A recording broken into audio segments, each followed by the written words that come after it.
So possible improvements. So if you think about all the things I've gone through, this is actually a very generic algorithm that can be applied to any kind of product as long as we have the user interaction log. So it's not very specific to probably all kind of products. So there are possible improvements that can be made. And the benefit of this is that because of how the algorithm is actually broken down into two components, they can actually be improved separately from each other. For example, the similarity model can be improved into considering complementary items, supplementary items, and then with the linear algebra step, that is not going to be the best way to calculate the user item relevancy score. There can be a deep learning model behind, or you can do more straightforward gradient boosting machines to supplement and improve the relevancy score computation. So that's what I've covered. In conclusion, I've talked about an algorithm that can do dynamic personalized recommendations. Conceptually, it's actually a very straightforward recommendation algorithm. It has a very basic data requirement. However, it is still a useful baseline to do real-time recommendation. And the main challenge is in doing the engineering. So before I end, just want to advertise that we are hiring. You can go to our website. We are hiring. This is just for the data team. So we are hiring data scientists, data engineer, software engineer, DevOps engineer, as well as technical product manager. The data scientists as well as software engineers for my team. So it would be good to have some help. Yeah. Yeah. So let me check whether we have any questions. No, I think nobody can submit a question. You say nobody can submit. Yeah, because permission issues. Yeah. I need to change the permission, but never mind. You ask.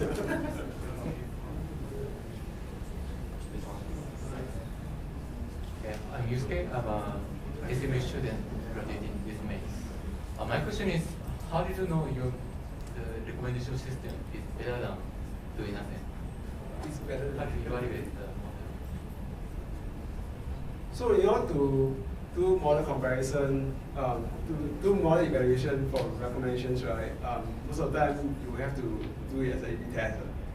So with regards to doing personalized recommendations, a way you can do comparison is when you are showing the component on the homepage. You compare the click-through rates in real time, online, against other components within that same page. And the other components also must function the same way in the sense that they must show products that actually when the user click, it leads to the product details page. So once we have that kind of comparison that can be done, we can run an A/B test and see whether showing the personalized recommendations lead to higher click-through rates from the homepage to the item detail page, whether it leads to better click-through rate than not having it there. Yeah, does that answer the question? So comparing click-through rate. Yeah. Yeah. So for example, from the homepage, we have aggregated click-through rate from homepage to the items, to the item detail page, without the personalization component as well as with the personalization component. Does it lead to on aggregate a higher click-through rate if the component is shown to the user? Okay. Hi, I'm Shubhanshu. I'm pursuing a master's from NLP. One question, follow-up question though. Initial few slides you mentioned Pareto principle. I believe for portal sites like Amazon, wherein if you search for an item which is usually popular items would come up first. Yeah. So, and the unpopular would Yeah. drain down on there. So, yeah, how is Pareto principle applicable in particular to portal like Traveloka? And so also, like my second question, all the three models that you explained in the every initial slide of every model, you mentioned that you removed the scene items. Yeah. Is it to counter the Pareto? Okay, so for your first question is, how do I make sure that it's not recommending just popular items? Is that what you're saying? Is that your question? But essentially it's like all the popular items coming up Yeah. and being sold in a majority. Yeah. So that's more applicable to general e-commerce. Yeah. How is it in particular applicable to portal like Traveloka, which sells flight tickets, numerous car rentals or hotels? So how do we prevent it such that we are just recommending popular items? That's what I'm saying. Yeah. So it's usually very hard to avoid that, because if we are doing models based on user interaction, it's more likely that popular items will show up. So the benefit of doing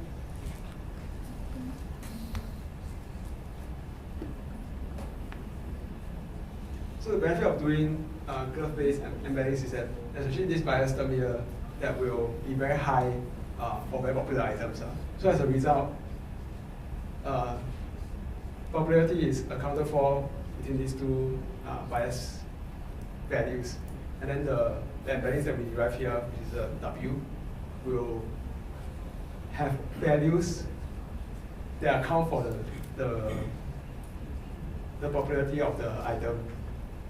So this is one way we can use models to remove to account for popularity. The other way, very straightforward, is that when you have the final candidate items, you also maintain a list of popular items, then you filter away the popular items here.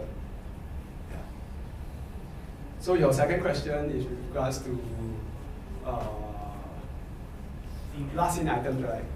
Yeah. The same thing. Why do we not want to recommend last in items? Is that the user is already aware of the items, right? So we should not waste our real estate to show them things that they are really aware that's happening. And they're already aware that's available, and I infer that by them having already clicked on the product use page, they already know these items.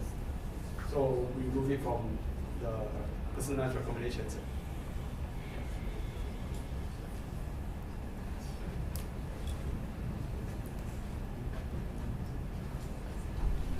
Hi, I'm Takanori from Hook. Thank you for your great talk. So, my question is that did you build like one big recommendation engine for your entire item, or did you build a like recommendation engine for by like each product category, such as like flight or hotel or? Yeah. Generally, I will train separate recommendation engine for different product type. Why is that so? Especially if your product type is very diverse within the company, the amount of interaction that's within different product groups will have different frequency. So if we put them together in one transaction data, it may not perform the way we think it will, because the way we aggregate the combinations is to assume that different frequency implies different kind of similarity. So if we combine products which have different usage because of the nature of the product, it may not lead to better recommendations, better recommendation models. And as a result of this, it also means that for each recommendation component, they can only recommend one kind of product. This is useful if we want to separate different recommendations based on which landing page the user is on. Of course, if it's on the home page, we probably want to do a cross-product recommendations if if you want to do that, then we need to really think about how we put the data together before we do any form of aggregation. Sorry, then I have another question. So then is there any system to recommend like kind of combination of product, or like, let's say like this customer book a hotel in like KL, then like you can also recommend to like some like transportation or any other services around the KL. Is that any system to do that? There's nothing off the shelf. Of course, you need to understand your customer journey. This requires a lot of looking through data, having specialized teams that understand how the user use your product, and then what kind of activity infer what else they are going to use. If I'm going to buy a flight ticket to KL, they probably want to buy a hotel in KL. They probably want to look at attractions in KL. They're buying a business class ticket, then probably they're not interested in any of that. They just want a hotel. Yeah, something like this. So this, how do you take account of all this inside a recommendation engine? There's not something generic that can work. You need to understand really the customer journey and how it varies depending on the usage.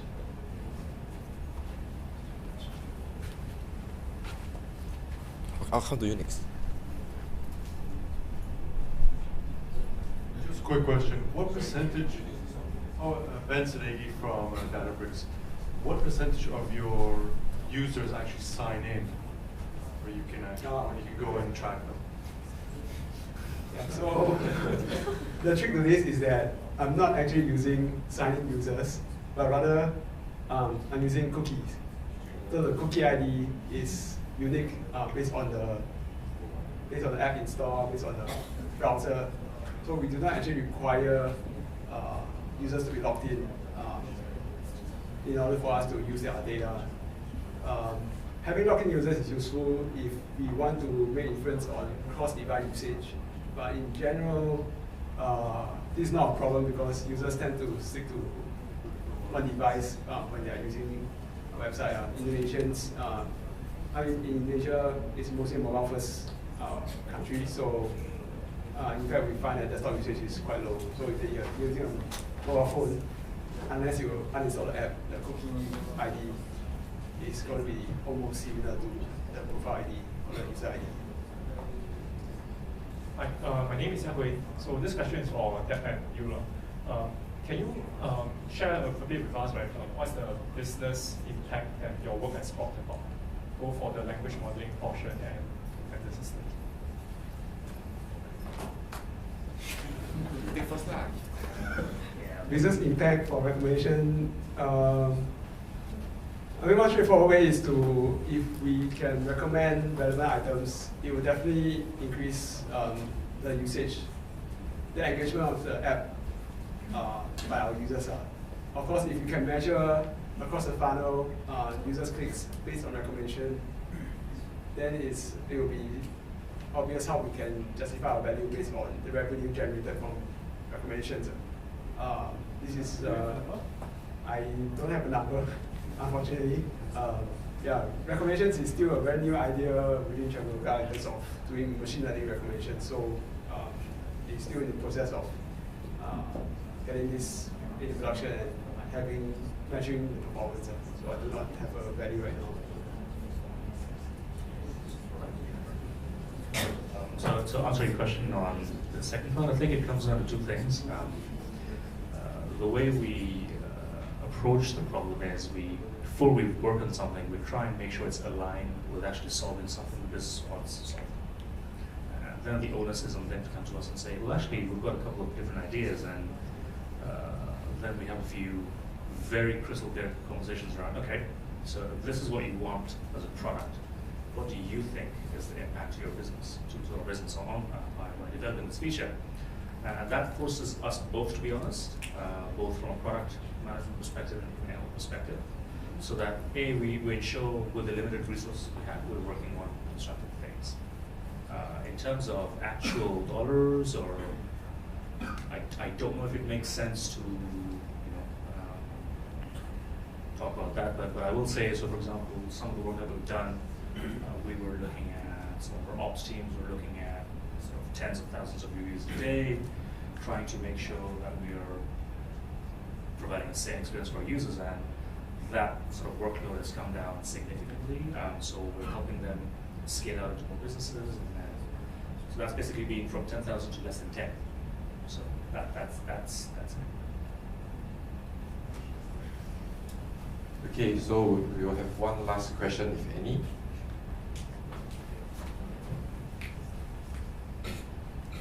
I'm sure the speakers will stay around after this, right?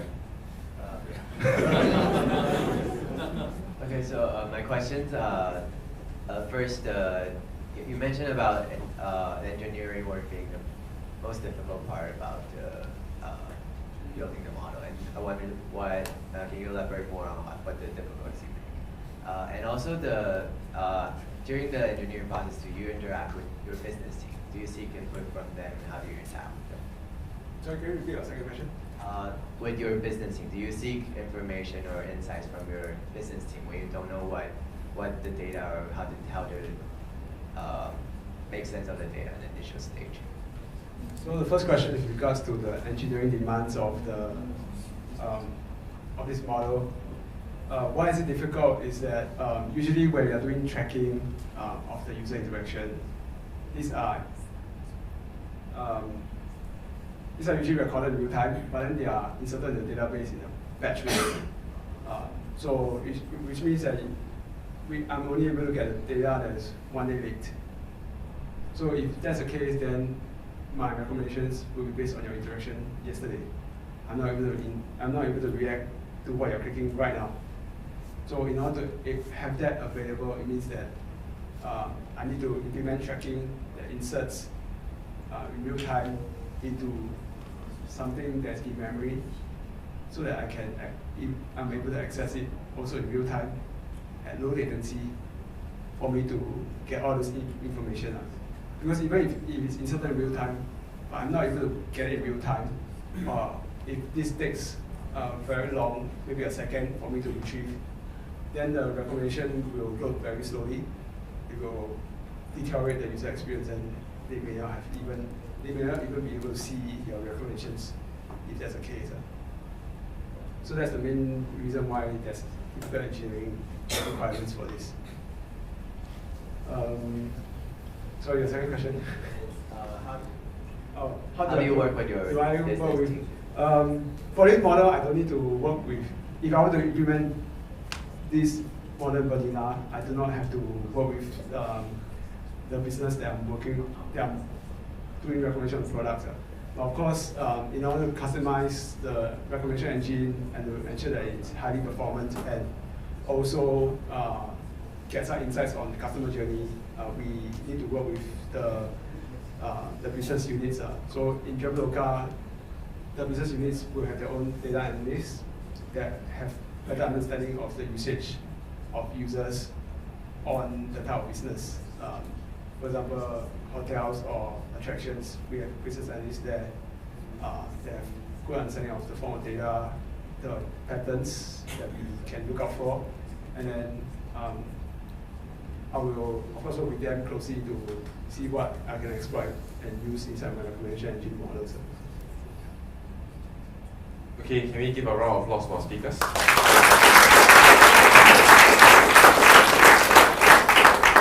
thanks for coming.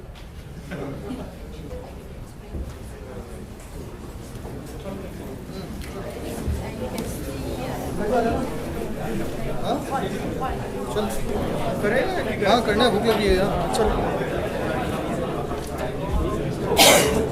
Sorry